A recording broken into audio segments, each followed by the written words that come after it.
Hi hello welcome to my channel. நான் உங்கள் SL Thagadur தமிழச்சி. இந்த கதை நம்ம வாழ்க்கைக்கு ரொம்ப ரொம்ப முக்கியமான கதை. என்ன அப்படின்னா, விதியை மதியால் வெல்லலாம் அப்படின்னு எல்லாரும் சொல்லி கேள்விப்பட்டிருக்கோம்.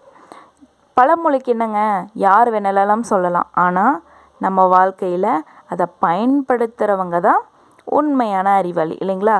சரி, விதியை மதியால் வெல்லலாம் அப்படின்னு நம்மளுக்கு தெரிஞ்சிருச்சு. அது எப்படி வெல்ல முடியும்? யாரால் வெல்ல முடியும்? என்ன பண்ணால் வெல்லலாம் அப்படின்றது நம்மளுக்கு தெரியணும், இல்லைங்களா?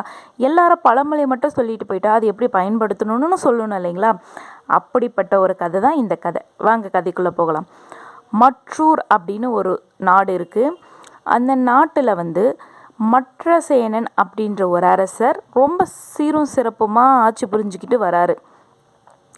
அவருக்கு எந்த போர் போனாலும் அவர் வெற்றி கொள்ளணும் அப்படின்ற ஒரு ஆசையினால் முடிஞ்ச வரைக்கும் அவர் போர் புரிஞ்ச எல்லா நாடுகளுமே தனக்கே வெற்றி அப்படின்ற ஒரு நிலைமையில தான் இருக்கார். அப்படி இருக்கும்போது அவருக்கு ஒரு விபரீத ஆசை. எப்படின்னா, யார் இது வரைக்கும் எந்த போரிலும் தோல்வியே கொள்ளாமல் அனைத்து போர்களிலும் வெற்றி மற்றும் கொண்ட ஒரு நபர் இருக்கார் அப்படின்னா, அது தேடி தேடி பார்த்தாலும் நம்மளோட பெயர் தான் இருக்கணும் அப்படின்னு அவருக்கு ஒரு ஆசை. இது கொஞ்சம் ஓவரான ஆசை இல்லைங்களா? சரி, அதுக்கு என்னதான் நடக்குதுன்னு பார்ப்போமே. அவர் அந்த மாதிரி ரொம்ப யோசிக்கிறாரு, பல வழிகளில் சிந்திக்கிறாரு. ஆனால் அவருக்கு எந்த வழியும் கிடைக்கல. வேறு வழி இல்லை, என்ன பண்ணுறதுன்னு தெரியாமல் தன்னோட அமைச்சரை அழைக்கிறாரு. அழைச்சி, இந்த மாதிரி நான் எல்லா போர்களிலும் வெற்றி பெறணும் அப்படின்னா நான் என்ன செய்யணும், அதுக்கு ஒரு வழியை சொல்லுங்கள் அப்படின்னு சொல்லிட்டு கேட்குறாரு. உடனே அமைச்சர் அரசே, நம் நாட்டின் தென்முனையில் ஒரு அடர்ந்த காடு இருக்குது. அந்த காட்டுக்குள்ளே யாருமே பராமரிக்காத ஒரு காளி கோவில் இருக்குது. அந்த கோவில் 13 வருடங்களுக்கு ஒரு முறை மட்டும் வர பௌர்ணமி நிலவன்று தனியாக போய் யாகம் நடத்தி அதை கடவுளை மனமுருகி வேண்டிக்கிட்டோம் அப்படின்னா உங்களுக்கு கேட்ட வரன் அந்த காளி நேரடியாக வழங்குவாள் அப்படின்ற ஒரு சம்பிரதாயம் இருக்குது. நீங்கள் வேணால் அதை முயற்சி பண்ணி பாருங்களேன் அப்படின்னு சொல்லிட்டு அமைச்சர் சொல்கிறாரு. உடனே அரசருக்கு ஏற்கனவே அவர் எல்லா பொருளிலும் வெற்றி கொண்ட ஒரு மதகணத்தில் இருக்கார். இப்படி இருக்கும்போது அதுக்கு ஒரு வழி இருக்குது அப்படின்னும் போது அவர் விடுவாரா? உடனே என்ன பண்ணுறாருன்னா, அதை எப்படியாவது நம்ம செய்யணும் அப்படின்ற அவருக்கு ஒரு நம்பிக்கையும் ஒரு சந்தோஷமும் கிடைக்குது.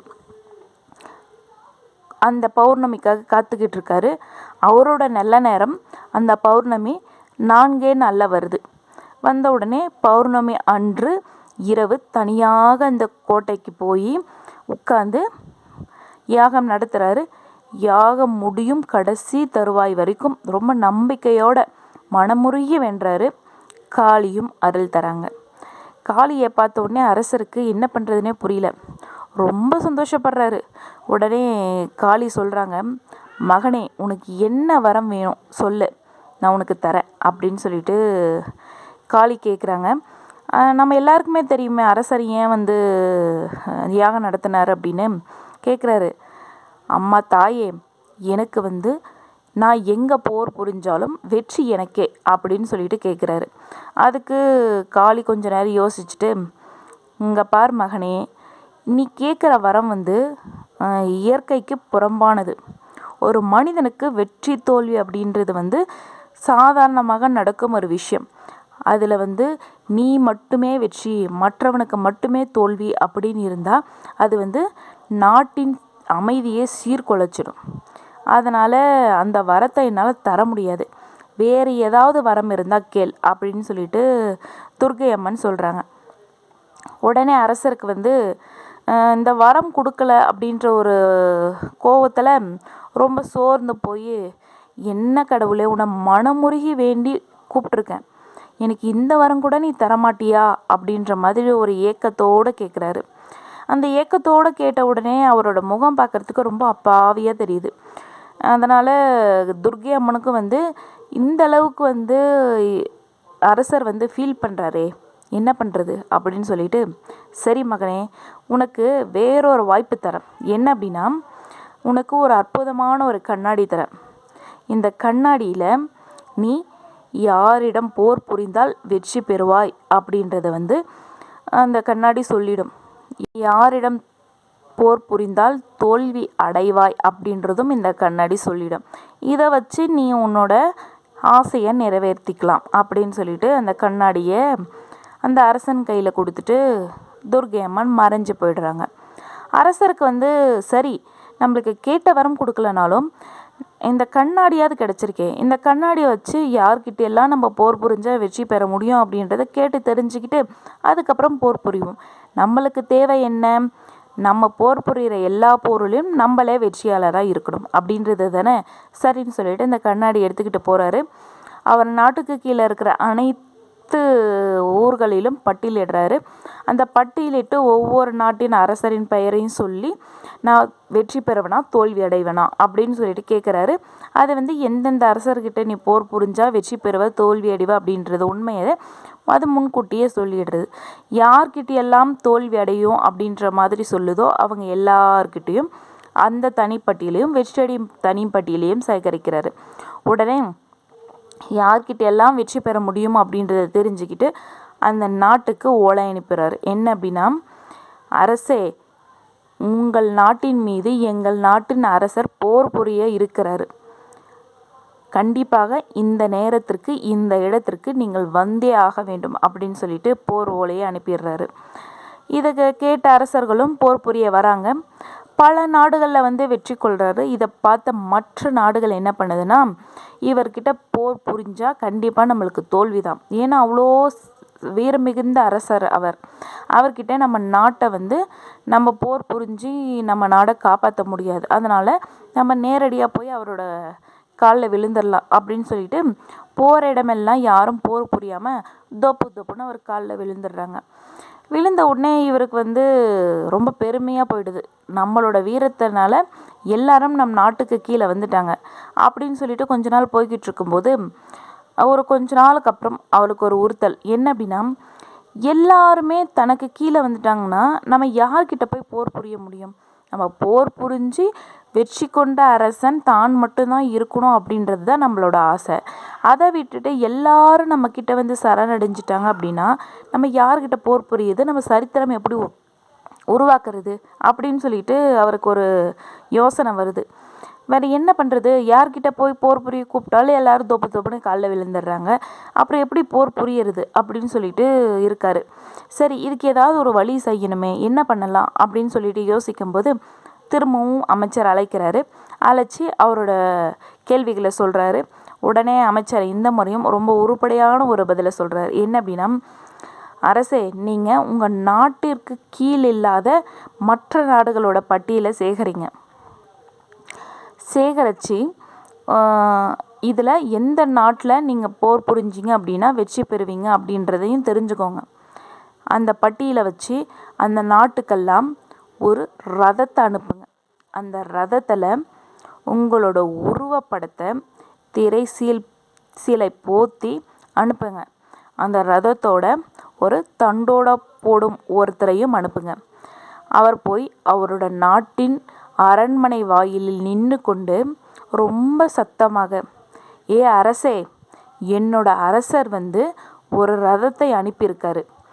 இந்த ரதத்தில் என்னோட அரசரின் உருவப்படம் இருக்குது. அதில் திரைசீலை போற்றப்பட்டிருக்கு.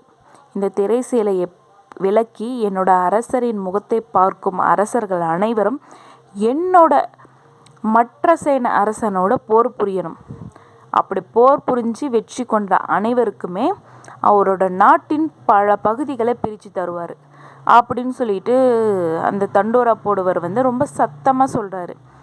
அப்படி உனக்கு துணிவில்லாமல், கொஞ்சம் கூட உனக்கு சொரணையே இல்லாமல், உன்னோட அரண்மனைக்குள்ளேயே பூட்டி கொண்டிருக்கும் உனக்கு எந்த விதமான ஆண்மகனுக்குரிய எந்த வீரமும் இல்லை அப்படின்றத ஒத்துக்கொள் அப்படின்னு சொல்லிட்டு சொல்கிறாங்க.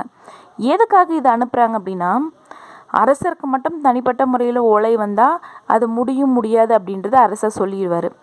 அது அரண்மனை வாயில்னால் என்ன பண்ணுவார்? அதை சுற்றி அவர் நாட்டு மக்கள் எல்லாம் இருப்பாங்க. இதை கேட்ட நாட்டு மக்கள் என்ன நினைப்பாங்க? அரசர் போர் புரிய போகணும், இப்படி வந்து தன்னோட அரசரை இழிவாக பேசுகிற ஒரு நாட்டின் மன்னரை அவர் ஏதாவது செய்யணும் இல்லைங்களா? எதுவுமே செய்யாமல் இவர் பாட்டுக்கு அமைதியாக இருந்தாங்கன்னா அந்த அரசருக்கு அந்த இடத்துல மரியாதை இருக்குமா, அவரோட பெருமை தங்குமா அப்படின்னு யோசிக்கிறாரு. உடனே அந்த நாட்டில் இருந்த எல்லா அரசர்களுமே எப்படியாவது போர் புரியணும் அப்படின்ற ஒரு வேகம் வருமே அப்படின்றதுக்காக தான் இந்த விஷயத்தை செய்கிறாரு. இருந்தாலும் எந்த நாட்டு அரசர்களும் அந்த திரை சிலையை விலக்கிறதே கிடையாது. எல்லா நாடுகளுக்கும் போன ரதமும் நின்றபடியே இருக்குது. வேறு என்ன பண்ணுறதுன்னு தெரியல. ஆனால் ஒரு பத்திர நாடு அப்படின்ற ஒரு நாட்டுக்கும் இவர் இந்த ரதத்தை அனுப்பி வைக்கிறாரு. அந்த பத்திர நாடு அப்படின்ற நாட்டை ஆட்சி செஞ்ச பத்திரசேனன் அப்படின்ற ஒரு அரசர் அப்போ தான் ஒரு கொஞ்ச நாளைக்கு முன்னாடி தான் முடிச்சூடி தன்னோட அரசர் பதவியை ஏற்றுக்கிட்டாரு. அவருக்கு ஏன் எதுக்காக இவர் இந்த மாதிரி மற்ற நாடுகள் மேலே இவ்வளோ கஷ்டப்பட்டு அவங்கள பயமுறுத்தி அந்த நாட்டின் மேலே போர் புரிஞ்சு அவர் வெற்றி கொள்ளணும்னு நினைக்கிறாரு? எதற்காக? இதை நம்ம எப்படியாவது முறியடிக்கணும், ஏதாவது பண்ணணும் அப்படின்னு சொல்லிட்டு யோசிக்கிறாரு. இதை அவரும் போய் நம்ம போருக்கு தயார் அப்படின்றத அறிவிக்கணும்னு சொல்லிட்டு பத்திரசேனன் என்ன பண்ணுறாருன்னா ரதத்தை ஏறுறாரு. ஏறி அந்த திரை சிலையை விலக்கி அரசரோட முகத்தை பார்க்குறாரு. இதை தெரிஞ்ச அந்த மற்ற சேனன் போர் படைகளோட கிளம்பி வராரு. ஆனால் அவருக்கு தெரியும் நம்ம தான் வெற்றி கொள்ள போகிறோம், நம்மளுக்கு எப்படியோ நம்மளோட ஆசைக்கு ஒரு இறை கிடைச்சிச்சு அப்படின்ற மாதிரி தன்னோட படைகளோட கிளம்பி வராரு. ஆனால் பத்திரசேனனுக்கு வெற்றியோ தோல்வியோ, ஆனால் இந்த போரில் நம்ம கடைசி வரைக்கும் நம்மளோட முழு முயற்சியை கொடுக்கணும் அப்படின்ற ஒரு நம்பிக்கையோட, நான் செத்தாலும் சரி என்னோட முழு முயற்சியை தந்தே சாவேன் அப்படின்ற ஒரு கட்டத்துக்கு மேலே போர் புரிய தன்னோட படை வீரர்களோட கிளம்பி போகிறாரு. போரும் ரொம்ப நேரம் நடக்குது. அந்த போர் வீரர்கள், பத்திர நாட்டோட போர் வீரர்கள் எல்லாருமே ரொம்பவுமே முயற்சியோடு நம்ம வெற்றியோ தோல்வியோ தன்னோட முழு உழைப்பையும் போடுவோம் அப்படின்ற ஒரு நம்பிக்கையோட எவ்வளவு முடியுமோ அவ்வளவும் தன்னோட முயற்சிகளை போட்டு போர் புரிகிறாங்க. இதை பார்த்த மற்ற சேனனுக்கு ரொம்ப ஆச்சரியம். எப்படி நம்ம தான் வெற்றி கொள்ள போகிறோம், இருந்தாலும் இந்த நாட்டில் இருந்த எல்லா படை வீரர்களுமே இவ்வளோ கடும் முயற்சியோடு நம்மளை போரிட வராங்களே, நம்ம எவ்வளோ தான் தடுத்தாலும் அவங்களோட முழு முயற்சியும் கொடுக்குறாங்களே அப்படின்னு சொல்லிட்டு அவருக்கு ஒரு ஆச்சரியம்.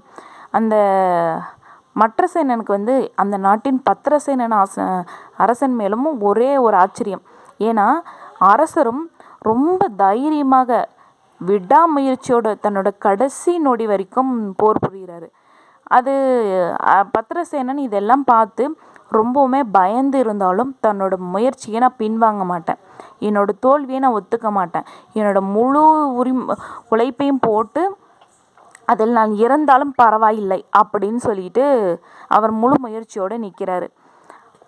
ஆனால் மற்ற சேனனுக்கு ஒரு பெரும் அதிர்ச்சி. என்ன அப்படின்னா பத்திரசேனன் தான் அந்த போரில் வெற்றி கொண்டான். உடனே மற்ற சேனனுக்கு ரொம்ப கோபம் வந்துடுது. எப்படி அந்த மாய கண்ணாடி நான் தான் வெற்றி பெறுவேன்னு சொல்லிச்சே, அப்புறம் எப்படி பத்திரசேனன் வெற்றி பெற்றான் அப்படின்னு சொல்லிட்டு ஒரே குழப்பம். பத்திரசேனன் என்ன பண்ணுறான், இந்த மற்ற சேனனை சிறையில் அடைச்சிடுறான். இத்தனை நாடுகளிலும் போர் புரிந்து அவ்வளோ நாட்டு மக்களையும் பயம்புறுத்தி வலுக்கட்டாயமாக போர் புரிய இந்த மன்னனை கண்டிப்பாக சிறையில் அடைக்கணும்னு சொன்னோடனே மற்ற நாட்டு அரசர்களும் சரி மற்ற நாட்டு மக்களும் சரி ரொம்ப சந்தோஷமாக இருக்காங்க. ஆனால் அந்த மற்ற சேனனுக்கு தன்னோட சிறையில் அடைச்சதோ இல்லை நம்மளோட சரித்திரம் சீர்குலைஞ்சிருச்சோ அப்படின்ற ஒரு பதட்டம் எதுவுமே கிடையாது. அவனுக்கு இருந்த ஒரே கேள்வி, மாயக்கண்ணாடி எப்படி பொய் சொல்லுச்சு அப்படின்றது தான். உடனே அந்த சிறையில் ஒரு அறையிலேயே துர்க்கை அம்மனை நினச்சி தவம் புரிகிறாரு. சில நாட்கள் ஆகுது. அப்பொழுது அந்த சிறையில் இருந்த எல்லாருமே உறங்கிய பிறகு காவலர்களும் கண்ணசைந்த நேரங்களில் காளி அந்த மற்ற சேனனுக்கு காட்சி தருகிறான். என்ன மகனே, உனக்கு என்ன குழப்பம் அப்படின்னு சொல்லிட்டு கேட்குறாங்க. அதுக்கு மற்ற சேனன் சொல்கிறான், நீங்கள் என்ன சொன்னீங்க, இந்த மாயக்கண்ணாடி உண்மையை மட்டும்தான் சொல்லணும்னு சொன்னீங்க, அந்த மாயக்கண்ணாடி நான் தான் வெற்றி பெறுவேன் அப்படின்னு தான் சொல்லிச்சு, அப்புறம் எப்படி நான் தோல்வி அடைஞ்சேன் அப்படின்னு சொல்லிட்டு கேட்குறான். அதுக்கு துர்க்கை அம்மன் சொல்கிறாங்க, மகனே, விதி யாராலையும் மாற்ற முடியாது இல்லைங்களா, அப்படி இருந்தாலும் விதியை தன்னோட முழு முயற்சியை கொண்டு அவன் முயற்சி செய்தால் விதியையும் மாற்ற இயற்கை அவனுக்கு உதவி செய்யும். அது விதியால் விதிக்கப்பட்ட விதி. அப்படி இருக்கும்போது என்னதான் மாயக்கண்ணாடி உண்மையை சொன்னாலும் அவன் விதியை மதியால் வென்றுட்டான். அப்படி இருக்கும்போது இது மாயக்கண்ணாடிக்கு மட்டும் விதிவிலக்கல்ல. இது கடவுளே நினைத்தாலும் தடுக்க முடியாத ஒரு செயல். அப்படி இருக்கும்போது அவன் முழு முயற்சியை கொண்டதனால உன்னோட விதியை அவன் மதியால் வென்றுட்டான் அப்படின்னு சொல்லிட்டு துர்க்கை அம்மன் மறைஞ்சு போயிடுது. இப்படி தாங்க நம்ம எவ்வளோதான் நம்ம மேலே பிரச்சனைகளும் பல விஷயங்களும் நம்மளை தாக்க வந்தாலும் இது நடக்காது, இது நம்ம ஒன்றுமே பண்ண முடியாது அப்படின்ட்டு நினைக்கும் தருவாயில் கூட நம்மளால் மாற்றினா எப்படி இருக்கும் அப்படின்றதுனால அது முழு முயற்சியோடு நீங்கள் அதை விடாமுயற்சியோடு நீங்கள் அதில் செயல்பட்டீங்க அப்படின்னா மாற்றவே முடியாது அப்படின்ற தருணங்களில் கூட உங்கள் முயற்சி அதை மாற்றி அமைக்கும். இயற்கை உங்களுக்கு சாதகமாக அமையும் அப்படின்றது இந்த கதையில் உங்களுக்கு நல்லாவே புரிஞ்சிருக்கும் இல்லைங்களா? இதுக்கப்புறமாவது என்னோடய விதி அவ்வளோதான், இதுக்கப்புறம் அதை செய்ய முடியாது, அதை மாற்ற முடியாது நீங்களாக அதை நினைக்காதீங்க. உங்கள் முயற்சியோடு அதுவும் விடாமுயற்சியோடு நீங்கள் செஞ்சீங்க அப்படின்னா விதியை கூட மாற்ற முடியும். விதியை மதியால் வென்றவர்களின் பட்டியலில் உங்கள் பெயரும் சேரணும் அப்படின்ற ஒரு நம்பிக்கையோடு இந்த கதையை நான் முடிச்சுக்கிறேன். நன்றி, வணக்கம்.